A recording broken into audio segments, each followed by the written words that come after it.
Assalamualaikum warahmatullahi wabarakatuh. Waalaikumsalam warahmatullahi wabarakatuh.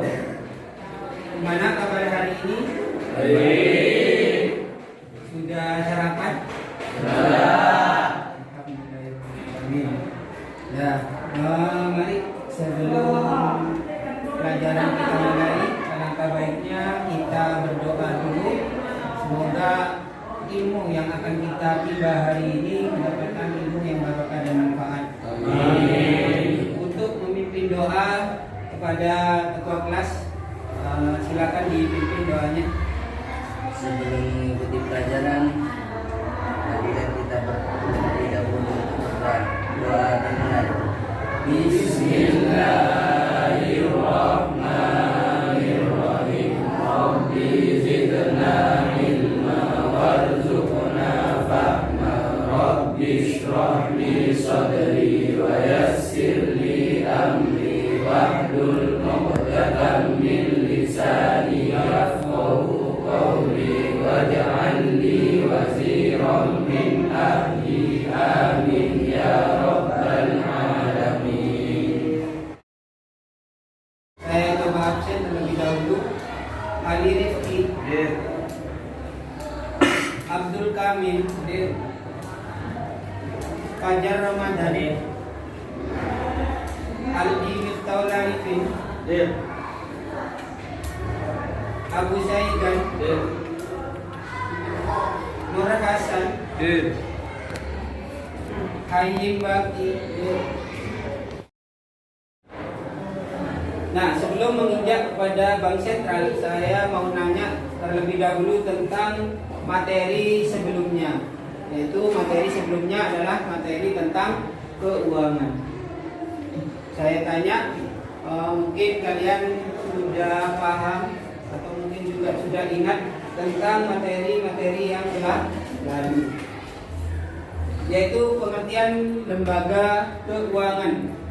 Coba, siapa yang tahu pengertian lembaga keuangan secara luas? Ya, yuk mungkin. Lembaga keuangan yaitu kumpulan aturan atau cara pikir yang baku yang mengatur perilaku individu dalam kehidupan masyarakat. Ya, bagus. Itu pengertian lembaga keuangan secara luas. Kemudian ada pengertian lembaga keuangan secara ringkas. Coba, siapa yang tahu? Ya, yuk.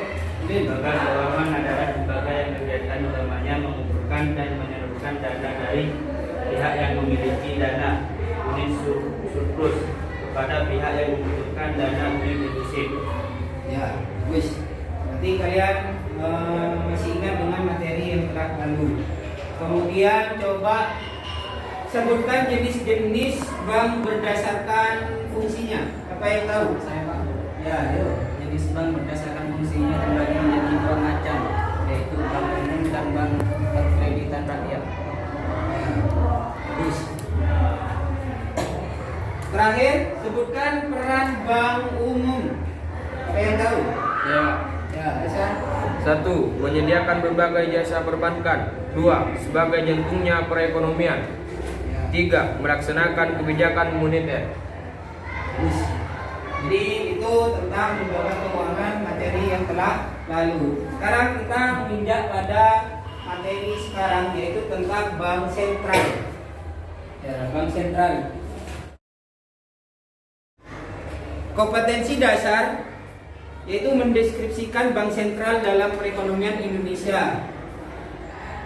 4.6 menyajikan peran bank sentral dalam perekonomian Indonesia.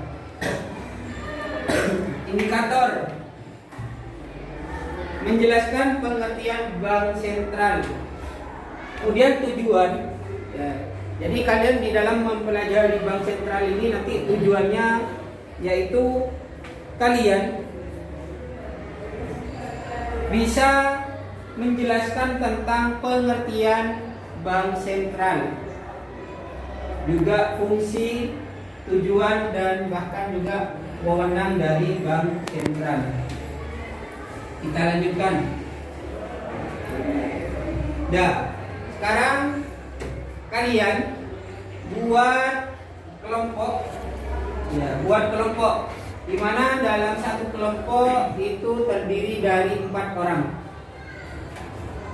Yuk, silakan buat kelompok.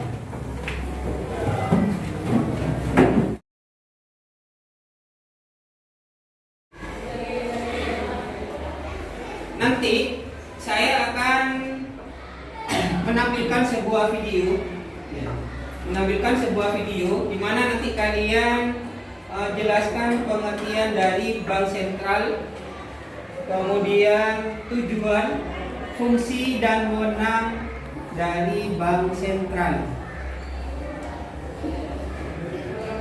Nah, untuk pelajaran hari ini, kalau kita kaitkan dengan pelajaran yang lalu, ya, bank sentral dengan lembaga keuangan itu masih ada hubungannya. Karena lembaga keuangan itu pasti ada hubungannya dengan bank.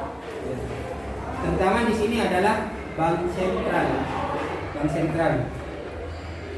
Nah, sekarang tugasnya kalian kerjakan itu, jelaskan pengertian bank sentral, kemudian jelaskan tujuan, fungsi dan wewenang bank sentral.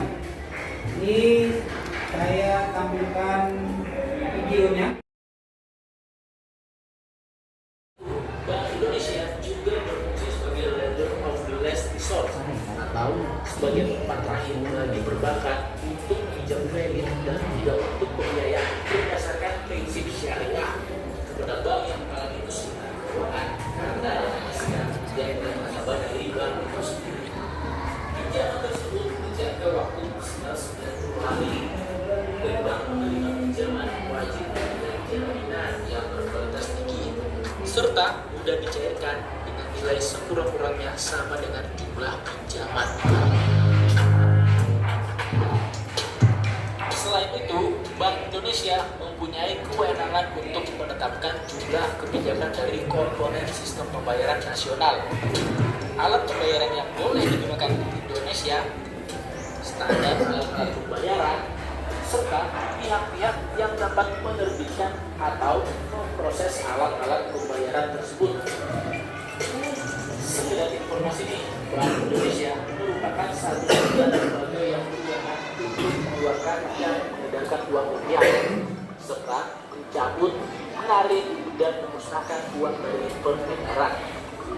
Terkait dengan peran Bank Indonesia dalam mengeluarkan dan mengedarkan uang, Bank Indonesia senantiasa berupaya untuk dapat memenuhi kebutuhan uang di masyarakat luas, baik dalam nominal yang cukup, jenis pecahan yang sesuai, tepat waktu, dan dalam kondisi yang layak edar. Bagus. Silakan kalian kerjakan. Saya kasih waktu 10 menit untuk mengerjakan. Nah, nanti setelah kalian kerjakan, silakan hasil dari diskusinya itu dipresentasikan ke depan kelas. Silakan dikerjakan. Saya kasih waktu 10 menit.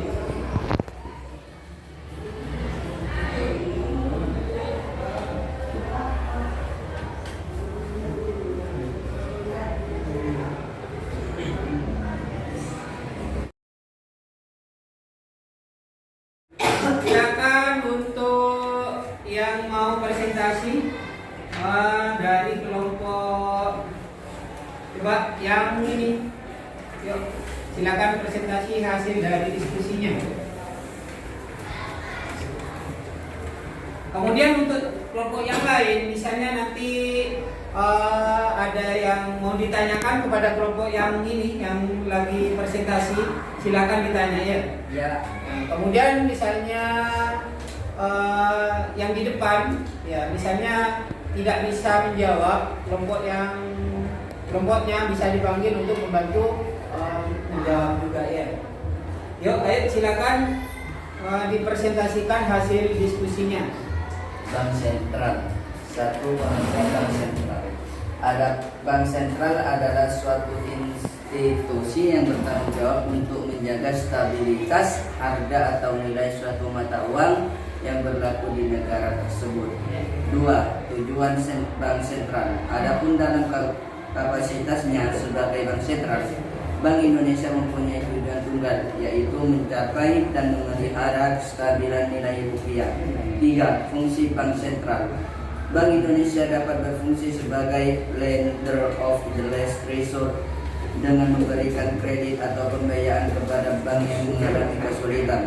4. Wewenang bank sentral. 1. Memberikan dan mencabut izin atas kelembagaan dan kegiatan usaha tertentu dari bank. 2.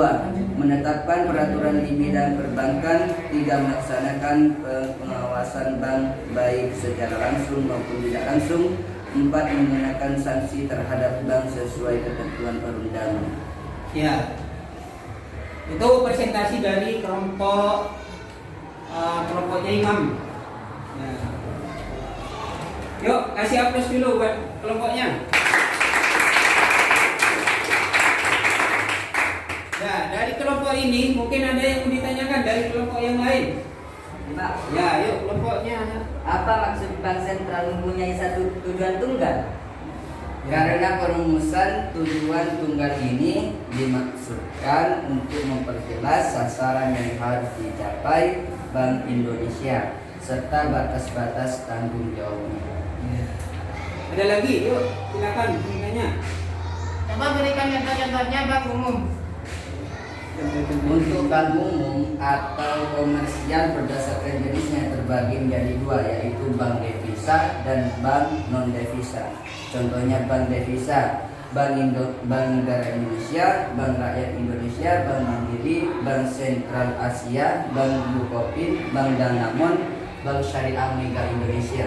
Sedangkan contohnya bank non devisa antara lain Bank Nusantara, Bank Artagraha, dan Bank Jasara. Ya, wis. Yuk aplaus lagi.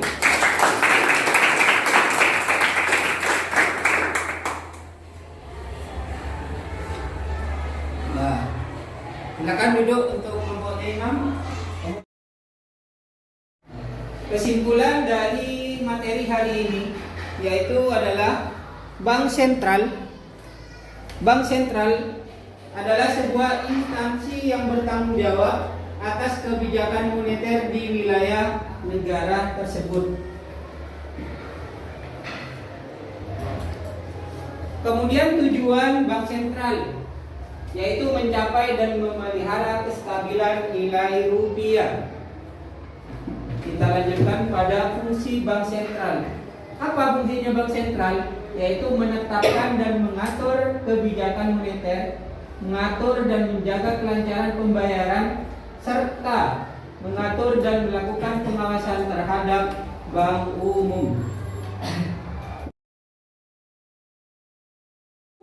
Nah, minggu depan materinya itu adalah tentang OJK. Materinya tentang OJK. Silakan nanti kalian cari ya, pengertian dari OJK. Pengertian dari OJK itu apa? OJK. Kemudian tugas dan wewenangnya OJK itu apa? Kemudian juga fungsi dan asas OJK.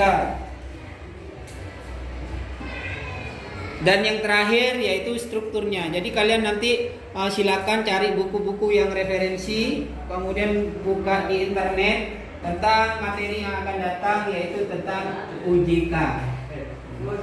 Mungkin itu yang bisa saya sampaikan.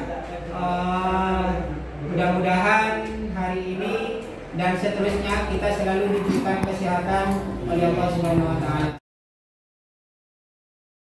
Kita tutup pelajaran hari ini dengan berdoa bersama. Bismillahirrahmanirrahim.